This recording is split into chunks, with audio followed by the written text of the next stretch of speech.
네, 여러분 한 주간 잘 지내셨죠? 네, 오늘 특별히 보고 싶었던 얼굴들이 있었는데 이렇게 얼굴 보고 같이 예배드릴 수 있어서 너무 좋아요. 그래서 아까 찬양하는데 이렇게 들어오길래 제가 막 아는 척 했거든요. 근데 찬양이 너무 커서 안 들렸나 봐요. 근데 이제 제가 아는 척 하려다가 사실 제가 어제 갑자기 어깨에 담이 왔어요.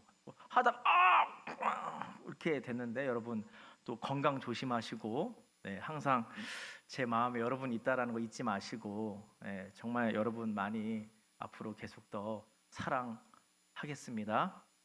네, 진짜 건강 조심하세요. 아셨죠? 네, 여러분 오늘 말씀을 한번 보죠. 근데 말씀을 보기 전에 우리가 로마서를 꽤 봤습니다. 그래서 지금 6장까지 로마서 1장부터 6장까지의 말씀을 한번 제가 정리를 해드리겠습니다. 로마서 1장부터 6장까지의 내용을 정리하면 이 두 개의 단어로 정리할 수 있습니다. 하나는 율법이고요. 또 다른 하나는 뭐죠? 복음입니다. 복음. 율법은 먼저 이 구약 시대의 구약 말씀, 특별히 그 모세오경, 창출, 레민신 이 성경 말씀들을 이야기합니다. 이거 하지 마라, 이렇게 해서는 안 된다, 이렇게 살아라, 이런 말씀들이 주로 담겨 있죠. 그래서 이 율법은 죄를 깨닫게 하는 기능을 가지고 있습니다. 마치 진단하는 도구로 볼 수 있는 거죠. 율법은 진단하는 도구. 예. 그런데 이 율법은 한계를 가지고 있습니다. 율법은 죄를 깨닫게 하지만 이 율법으로 죄의 용서함을 받는, 죄로부터 건져지는 구원을 받을 수는 없습니다. 근데 유대인들이 자꾸 율법만을 주장하죠. 율법으로 구원받아. 그래서 율법을 잘 알고 있는, 율법을 믿는 우리들만 구원받고 우리가 더 우월해. 여러분 말씀 기억나시죠? 네. 또 죄를 깨닫게 하는 율법의 기능으로 이 사람들을 보니까 어떤가요? 와, 다 죄가 있네. 죄에서 다 빼박캔트네. 죄가 없는 의인, 깨끗한 자가 한 사람도 없는 것입니다.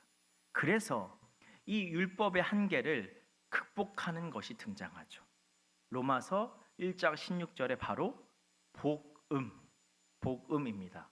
갑자기 한 목사님이 생각이 나네요. 갑자기 복음, 목사님 죄송합니다. 갑자기 생각이 났어요. 복음, 즉 예수님께서 나의 죄를 대신하여 십자가에 죽으시고 부활하신 사건, 이 십자가 사건이 복음입니다.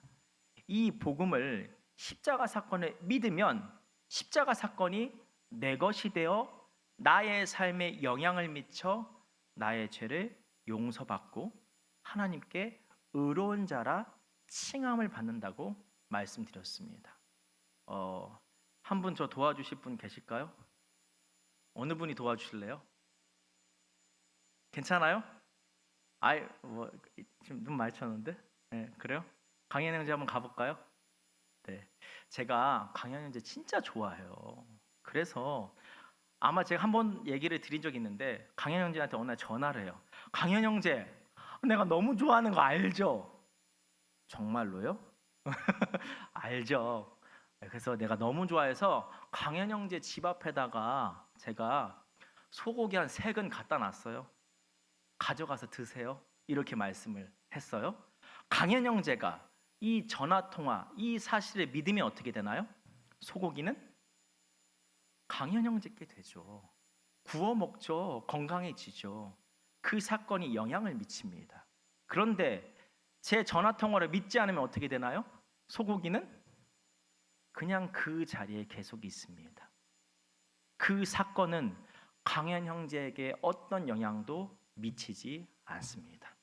마치 이것과 같은 것입니다. 나의 죄를 대신해서 예수님께서 십자가에서 죽으시고 부활하신 그 사건을 믿으면 그 사건이 내 것이 되어 내 죄에 영향을 미쳐 죄 용서함을 받게 되는 것입니다. 근데 그 십자가 사건을 믿지 않으면 그 사건은 나에게 영향을 미치지 않고 그냥 일어난 한 사건으로만 끝나버리게 되는 거죠. 여러분 따라오시고 계시죠? 이렇게 우리가 믿어 이제 죄인에서 의인이라는 이 의로운 자라 칭함을 받습니다. 복음을 믿어. 근데 이때 우리에게 일어나는 변화가 있다고 말씀드렸습니다. 무엇이죠? 원래 나와 하나님 사이에는 이 관계는 막힌 것이 없는 아주 사이좋은 그런 관계였죠. 그런데 죄로 인해 나와 하나님 사이에 이 관계가 막히게 됐죠. 이 벽 바로 죄이죠. 그런데 복음을 믿고 의롭다 칭함을 받아 나와 하나님 사이에 있었던 이 벽, 이 죄가 허물어지고 다시 하나님과 우리 사이의 관계가 회복됩니다. 하나님 도와주세요. 알았어. 현도가 이렇게 좀 해줘. 이런 소통의 장이 활짝 열리게 된 것입니다. 또한 다시 이 모든 만물을 지으신 하나님의 자녀라는 지위가 우리에게 주어지게 되죠. 그래서 더욱더 마음껏 주님과 교제하고 소통할 수 있게 된 것입니다. 여러분, 이러한 배경 속에서 오늘 7장이 등장합니다. 여러분 한번 생각을 해보세요. 잘 보세요, 흐름을. 유대인들이 어떻게 하나요? 율법을 어떻게 해요? 막 강조하죠. 그렇죠? 율법이 최고야. 율법으로 구원받아. 그래서 우리 최고야. 그런데 율법의 한계를 이야기가 나오게 되며 뭐가 등장해요? 복음이 등장합니다. 그러면 이 당시 사람들에게 또한 우리들이 생각해 보면 율법에 대해서 어떤 생각이 들까요? 여러분 어떤 생각이 드세요? 율법 강조하다가 복음이 뭔가 완전히 율법을 이렇게 제압한 것 같은 느낌이 들잖아요. 그래서 이런 생각이 들죠. 율법 필요 없는데? 율법 지킬 필요 없잖아. 복음만 있으면 되잖아. 그거 어렵기만 하고 결국 다 지키는 사람 없잖아.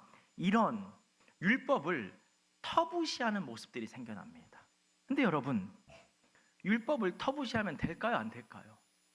하나님 말씀이잖아요. 터부시하면 안 되죠. 그래서 오늘 본문은 이와 관련된 얘기를 하고 있습니다. 우리가 율법을 그럼 어떻게 대해야 하는지 그것에 대해서 이야기하고 있습니다. 사실 여러분 오늘 본문이 굉장히 수준이 높아요. 많이 어려워요. 신학자들 사이에서도 논쟁이 엄청 많아요. 그래서 여러분 제가 어떤 단어 하나를 풀기보다는 오늘 본문이 가지고 있는 이 큰 메시지에 대해서 말씀을 나누겠습니다. 그래서 오늘 본문을 7장 1절부터 6절까지 한 덩어리, 그리고 7절부터 13절까지 한 덩어리로 보고 이 각각 주제의 말씀을 가지고 나눠보고자 합니다. 여러분 오늘 본문의 서두를 보면 이 부부 사이를 비유로 들고 있죠. 그렇죠? 이 비유는 마치 이런 것입니다. 한 남녀가 있어요. 그런데 여자가 남자한테 한눈에 뿅 가요. 이것 때문에 웃으신 거 아닌 거죠? 예. 왜냐하면 남자가 사실 헬창이기도 하고 태토인 줄 알았는데 알고 보니까 에겐이거나 혹은 에겐인 줄 알았는데 알고 보니까 태토인 거예요. 반전 매력이 있어서 완전히 확 빠지게 됩니다. 그래서 여자가 남자한테 확 한눈에 뿅 가서 막 이렇게 좀 다가가죠. 근데 남자도 싫지 않았나 봐요. 그래서 결국 둘이 아이고 꽁냥꽁냥 하다가 어느 날 남자가 이렇게 말해요.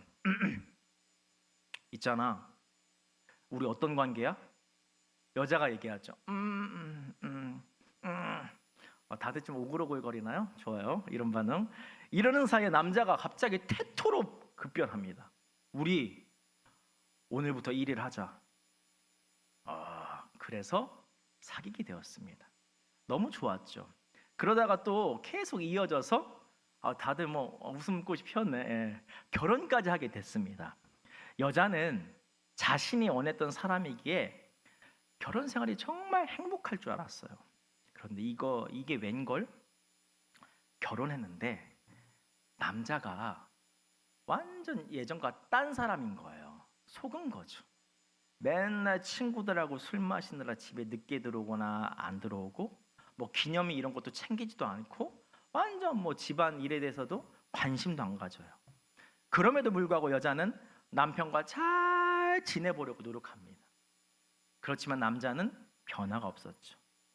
이런 남자로 인한 영향이 여자의 삶에 미치게 되어 여자는 우울증이 생기고 삶의 의욕이 사라지게 됩니다. 그런데 남자로 인한 영향이 또 다른 모습으로 발현됩니다. 우울해하기도 하다가 자신도 남편처럼 친구들하고 술 마시고 집에 안 들어가고, 뭐 가정도 안 돌보고 인생을 막 살게 됩니다. 여러분, 이 말씀의 비유를 제가 그대로 해드리는 거예요. 그런데 어느 날 불의의 사고로 남편이 죽게 됩니다. 여러분, 이제 이 여자는 더 이상 남편의 영향을 받지 않게 되죠. 자신의 삶을 무기력하게 하거나 막 살게 하는 영향으로부터 해방됩니다. 그리고 몇 년이 지나 이 여자는 새로운 남편을 만납니다. 근데 이 남편은 이전 남편과는 완전 다릅니다. 마치 저와 같아요. 가정적이고 헌신적이고 사랑이 가득합니다. 화양동 사랑꾼. 그 영향이 미쳐 여자도 다시 가정적이며 헌신적인 사람, 사랑이 가득한 사람이 됩니다. 여러분, 이것이 바로 오늘 2절에 보면 남편의 법에서 벗어났다는 것. 1절과 3절에 대한 내용, 또한 4절에 보면 율법에 대하여 죽임을 당한 모습을 말합니다. 즉, 율법, 죄가 무엇인지를 알게 하는 기능을 가지고 있다고 했죠. 그래서 죄가 무엇인지를 알고 죄를 짓지 않아야 하는데, 오히려 우리는 죄가 무엇인지 알면서도 그 죄의 유혹에 빠져서 산다는 것입니다. 마치 죄가 안 좋은 게 알면서도 죄 가운데 보이는 순간 나를 만족하게 하는 것에 이끌려 나도 모르게 죄로 향하게 되는 것이지. 율법 가운데 이 잘못된 영향을 받고 있는 것, 이것을 말하는 것입니다. 그렇게 죄 아래 있으면서 죄의 영향을 받고 산다는 것입니다. 그래서 사실 본문에 말하는 율법은 본래 기능대로 쓰여지지 않는 잘못 쓰여지는 율법을 말하는 것입니다. 여러분 따라하고 계세요? 네. 그런데 이로 인한 죄를 완전히 소멸시킨 분이 계시죠. 복음, 바로 예수님입니다. 십자가에서 모든 죄를 멸하셨죠. 그 결과 우리는 이제 율법이 아니라 예수님과 관계를 맺고 살아가는 것이죠. 율법의 영향을 받는 게 아니라 예수님의 영향을 받고 살아가는 것입니다. 마치 우리의 옛 못난 남편이 그 잘못된 율법이라면 새 남편은 누구예요? 하산하세요, 여러분. 다 됐습니다. 예수님이시죠. 그래서 우리는 그 예수님의 영향을 받고 살아가는데요, 나를 사랑하시어 십자가에서 죽으신 그 사랑, 그 사랑의 영향을 받고 살아가는 것입니다. 그렇기에 주님의 십자가를 믿는 사람에게는 십자가의 사랑의 영향을 받았기에 주님을 사랑하는 삶을 살아가게 된다는 것입니다. 주님을 향한 사랑이 있는 삶을 살아가게 되는 것이죠. 마치 사랑해주는 새 남편을 만나서 자신도 다시 남편을 온전히 사랑하게 되는 것처럼 말입니다. 더불어 여러분, 남녀관계에서의 사랑을 생각해 보십시오. 정말 사랑하는 사람이 내 행동 중에 싫어하는 게 있습니다. 그럼 여러분 어떻게 하세요? 그거 하세요, 안 하세요? 하세요? 하면 어려워요. 그러면 연애 못해요. 그러면 결혼 못해요, 여러분. 당장 안 하죠. 이것이 바로 4절 마지막에 나오는 하나님을 위하여 열매를 맺어가는 것을 의미합니다. 주님이 나를 사랑하시고 나도 주님을 사랑하시기에 이제 죄를 딱 끊는 것입니다. 그리고 주님이 원하시는 것, 주님이 기뻐하시는 것을 행하는 삶, 그렇게 하나님을 위하여 열매를 맺어가는 것이죠. 혹시 한 방에 상대가 안 끊고 있나요, 여러분? 그러면 아주 마음이 느슨해진 거예요, 여러분. 어떻게 해야 돼요? 충격 요법을 줘야지. 정신 차리게. 내가 어느 순간 너를 그냥 돌이킬 수 있다. 정신 차려라. 이렇게 은근히 줘야 되는 거예요, 여러분. 그게 다 사랑이 다 그게 주고받고 하는 거죠. 예. 여러분, 그러면 우리는 이 율법을 어떻게 대해야 할까요? 율법을 부정해야 할까요? 율법과 바른 관계를 맺어가는 것입니다. 먼저는 바른 관계의 모습, 첫 번째, 율법의 종이 아님을 고백하는 것입니다. 로마서 7장 6절 말씀 제가 읽어드릴게요. 오늘 자막 없어요. 성경책 보세요. 일부러 그렇게 했어요. 이제는 우리가 얽매였던 것에 대하여 죽었으므로 율법에서 벗어났으니 이러므로 우리가 영의 새로운 것으로 섬길 것이요 율법 조문에 묵은 것으로 아니할지니라. 율법을 잘못 이용하는 우리의 모습, 그래서 죄에 끌려다니고 죄가 시키는 대로 죄를 짓는 우리의 모습 앞에서 나는 이제 율법의 종이 아니라 주님의 종임을 고백하는 거죠. 주님이 십자가에서 나의 모든 죄된 모습을 사해 주셨기에 나는 이제 율법의 종으로부터 해방되었어. 그래서 나는 이제 주님의 종으로서 죄가 아닌 주님을 따를 거야. 다시 말해, 우리 위에 그전에는 율법을 두며 살았다면 이제는 우리 위에 주님을 두며 살아가는 것입니다. 율법을 우리 위에 두었던 율법을 일단 빼내는 거죠. 그리고 두 번째, 율법을 우리 중심에 두는 것입니다.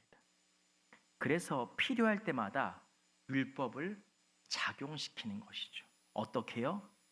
율법을 생각하며 항상 우리가 죄를 지을 수 있는 존재임을 자각하며 살아가는 것입니다. 그래서 7절에 이렇게 쓰여져 있습니다. 중간에 보면 율법으로 말미암지 않고는 내가 죄를 알지 못하였으니, 율법의 정신으로 사는 것입니다. 죄에 대한 민감성을 가지고 말씀대로 살아가려 하는 것이죠. 근데 여러분, 여기서 중요한 포인트가 있습니다. 이제 1절과 6절의 한 단락을 받고 또 7절부터 뒤를 보고 있는데요. 중요한 포인트, 죄에 대한 민감성을 가지고 말씀대로 살아가려 한다는 것. 여기서 이 모습, 타의적이 아니라 자의적으로, 누가 시켜서 하는 것이 아니라 내가 기꺼이 하는 것입니다. 왜냐하면 주님과 나는 사랑의 관계이기 때문입니다.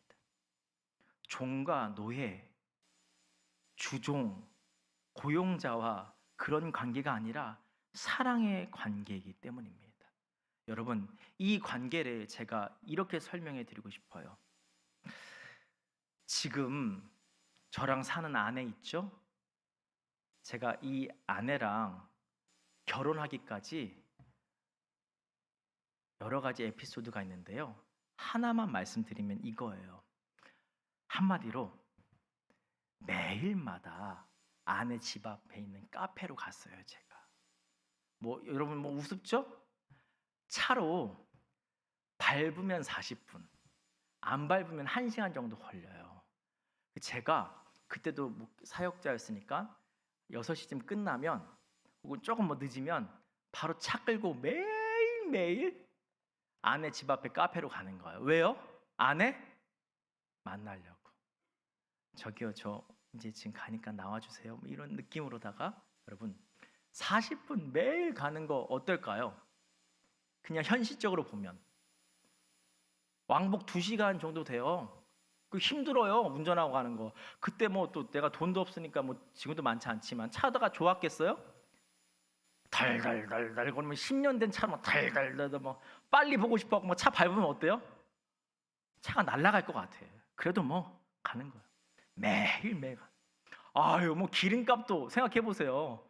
땅에 내가 기부한 기름값이 얼마겠어요. 근데 여러분, 왜 그렇게 할까요? 이거 타의적으로는 누가 시켜서는 안 되는 거죠. 왜요? 사랑하니까. 사랑하니까. 그래서 여러분, 신앙은 강요나 그런 억압이 아니라 자유 속에 흐르는 사랑인 것입니다. 신앙이란 자유 속에 흐르는 사랑인 것입니다. 그래서 여러분, 여러분에게 권면합니다. 뭐 청년부 섬김, 봉사의 자리, 교회에서의 섬김의 자리, 뭐 여국선 가고 뭐 수련했고 이런 거 있죠. 여러분, 받은 사랑을 생각해 보며 그 주님을 사랑하는 만큼 헌신하시면 됩니다. 그 주님을 사랑하는 만큼 봉사의 자리, 섬김의 자리에 서면 되는 것입니다. 그래서 여러분, 제가 여러분에게 강요하지 못해요. 강요하지 못해요. 그 누구도 강요할 수 없는 게 신앙입니다. 신앙 생활이에요. 내가 받은 사랑을 기억하며 그 주님을 사랑하는 만큼 나아가는 것입니다. 여러분, 그렇다면 여러분은 주님께 사랑을 받으셨죠. 그리고 여러분도 주님을 사랑하고 계시죠. 그럼 그 사랑 앞에서 얼마나 여러분의 자유를 주님을 위한 일에 사용하고 계십니까? 오늘 말씀이 우리에게 말해주고 있습니다. 여러분에게 놓인 그 자유를 주님을 사랑하는 만큼 주님을 위해서 사용해라. 이 자유를 마음껏 사용하는, 주님을 위해 사용하는 우리 모두가 되기를 소망합니다.